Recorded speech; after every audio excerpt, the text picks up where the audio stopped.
Good morning, students. Feel happy to start with the 11th standard computer science class. In 11th standard computer science, first lesson we are going to start. The lesson name is Introduction to Computers.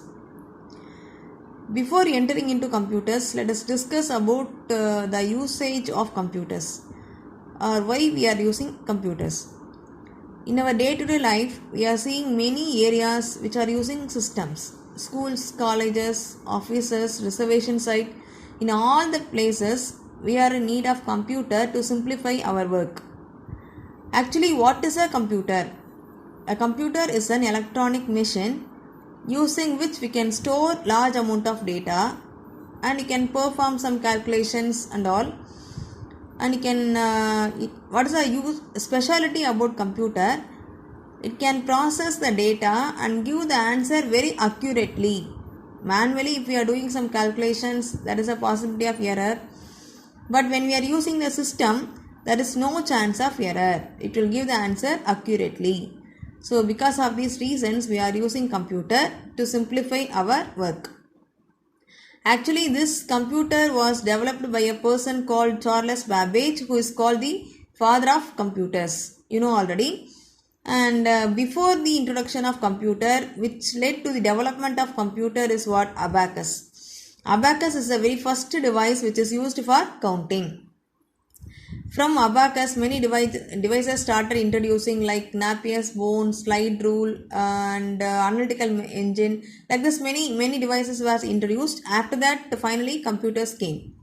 That's all. It is an introduction to computer. Computer is an electronic machine. It can process large amount of data very fastly, and it can store large amount of data. It gives the answer very accurately. These are the definitions for computer. Next, we can move on to generations of computer. In this class, we are going to study about generations of computer. There are many stages, many generations of computer. We are going to see one by one. In the first generation, totally 6 generations are there. First generation computers, the duration 1942 to 1955. Here, the main component used is what? Vacuum tubes. Vacuum tubes are used in first generation. Now, what are the merits and demerits of vacuum tubes? Actually, vacuum tubes is not a computer. It is a device which was used. Component. The vacuum tubes are very bigger in size. It occupies the entire room even.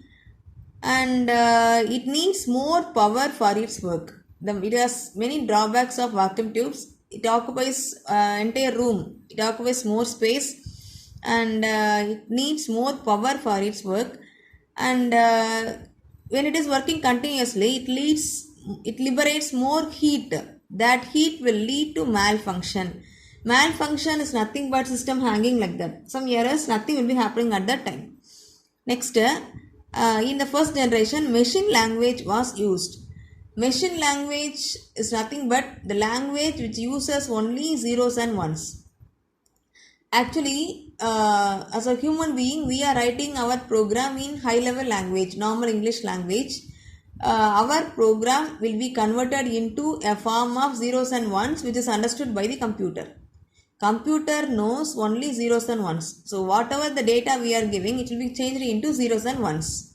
Nowadays, in the first generation time, we have written the program in machine language even. Instead of writing in high level language, we have used in machine language. Program were written in zeros and ones. That language was used. And first generation computers can solve only one problem at a time. And example, ENIAC, EDVAC and UNIVAC 1, these are the examples for first generation computers. ENIAC expansion, electronic, numerical, integrator and calculator. It is a famous example. Next, we can move on to second generation.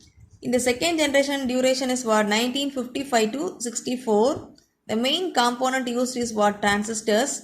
What are the merits and demerits of this transistors? When compared to vacuum tubes, it is smaller in size. The transistors are smaller in size, and it also liberates some heat, but it is less amount of heat is liberated by the transistor, and it needs less power for its work. And in this particular time, punched cards were used. What is punched cards? It's nothing but a card which contains many holes, and each and every hole represents some value. Data can be entered in a form of holes. That's all. That is called punched cards. Like input device, this punched card is one of the input device using which you can enter the data. Next, in this particular time, the first operating system was developed. You can say batch processing and multi-programming was introduced. What is batch processing?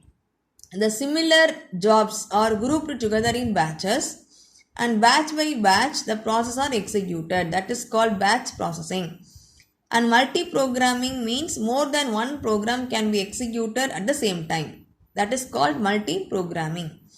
In first generation only one problem can be solved, but here more than one can be solved at the time.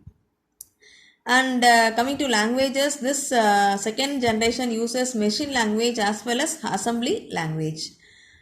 Machine language, zeros and ones it contains. Assembly language, it is in between machine and high level languages, and it uses some mnemonic codes. For example, high level language, our own English language. Machine language, zeros and ones. In between languages, assembly language, it uses some mnemonic codes like add, sub, sub, like that. Some codes are there, that is called as mnemonic codes. That's all. And here the examples: IBM 1401, IBM 1620 and UNIVAC 1108. These are the examples for second generation computers. And next you can go for third generation computer. The duration is 1964 to 1975. And here the main component used is integrated circuits. Thousands of transistors were placed on a silicon chip, a single silicon chip to design an IC. It is an integrated circuits.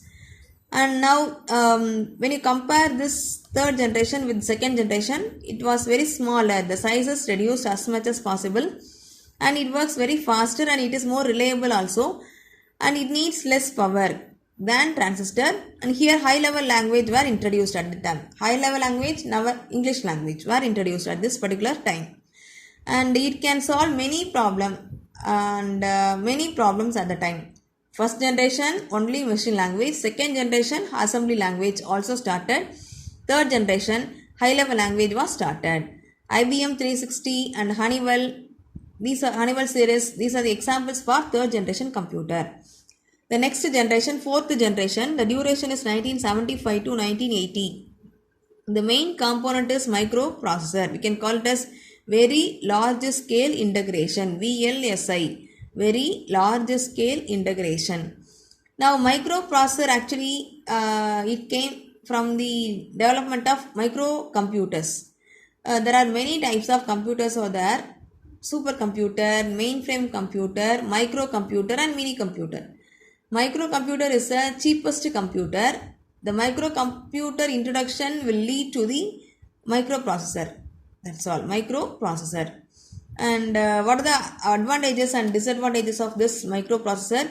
It is very smaller, and it works very faster than all the third generations. Up to third generation, we have used some devices, but this fourth one, this microprocessor works very faster than all devices. And here microcomputer series was developed. What are the series? IBM and Apple were introduced at this particular time. These are the fourth generation computers. Next, fifth generation, and one more thing you can say, in the fourth generation, portable computers were introduced like laptops. Mainly it is used for travelers, and that particular computers were introduced in fourth generation. Now coming to fifth generation, the date is 1980 from till date up to today. And it works parallel processing. At the same time, many processes will be happening. Before that, what's the expansion? ULSI, ultra large scale integration. And what are the merits of this? It is parallel processing. At the same time, many processes can be executed, and it works as a superconductors. And the size is very much reduced here. And these this generation computers can recognize images and graphics. Nowadays we are using that computers can recognize, read the data, images and graphics. Excuse me. An introduction of AI and expert system. What is AI and expert system? In those particular systems, a human knowledge is used to solve the problem. Artificial intelligence is stored. Human knowledge is stored using which the problem can be solved by those systems. They are called as AI and expert systems. And high complex problems can be solved. Whatever be the complexity, it can be solved using our today's computers. That's all. This is called fifth generation systems. Next, sixth generation. In future, what are the future enhancement can be added in computer? Parallel and distributed computing is nothing but distributed means sharing. The calculations can be shared among the systems. Many persons can work at the same time. And here it works very smarter. Smartphones we are using nowadays smarter, faster and smaller.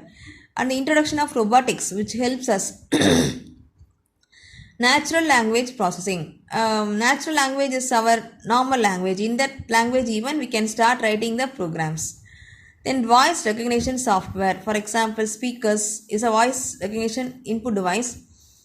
Speaker, microphone. Mainly this software is used for physically handicapped persons. It's all about. In future, these are the special enhancement can be added.